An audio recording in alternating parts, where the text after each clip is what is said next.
Good morning friends, তোমরা সবাই কেমন আছো? আমি আশা করছি তোমরা সবাই খুব ভালো আছো, আমিও খুব ভালো আছি। আর নতুন একটা দিনের শুরু আমার তরফ থেকে রইলো সকল বন্ধুদের জন্য অনেক ভালোবাসা। আর সানডে, সবাইকে জানাই হ্যাপি সানডে। সানডে মানে স্কুল কলেজ বেশিরভাগ মানুষের কর্মজীবনেও ছুটি। তো আজকে কিন্তু সবাই ফ্যামিলিকে সময় দিন, একসঙ্গে খাওয়া দাওয়া করুন, গল্পগুজব করুন, বাইরে বেড়াতে যান। সানডে বলে আজকে আমিও ঘুম থেকে একটু দেরিতে উঠেছি, যেহেতু আমার হাজব্যান্ডেরও ছুটি। ঘুম থেকে উঠে সমস্ত বাসি কাজ কমপ্লিট করে স্নান করে পুজো করে নিয়েছি, তারপরে ব্রেকফাস্ট করলাম। এখন আমি আমাদের লাঞ্চটা তৈরি করব। তোমরা সবাই কী করছো অবশ্যই কমেন্ট বক্সে জানিও। কালকে তো সব জায়গাতেই বৃষ্টি হয়েছে, আজকে আর বৃষ্টি নেই, ঝলমলে রোদ উঠেছে, আকাশ পুরো পরিষ্কার। তো আজকে কিন্তু সবাই খুব ভালো করে কাটান, সবাই ভালো থাকবেন, সুস্থ থাকবেন, সাবধানে থাকবেন।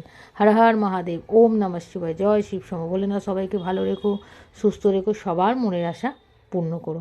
তো এখনকার মতো ভিডিও শেষ করছি, পরের ভিডিওতে খুব তাড়াতাড়ি দেখা হচ্ছে। টাটা।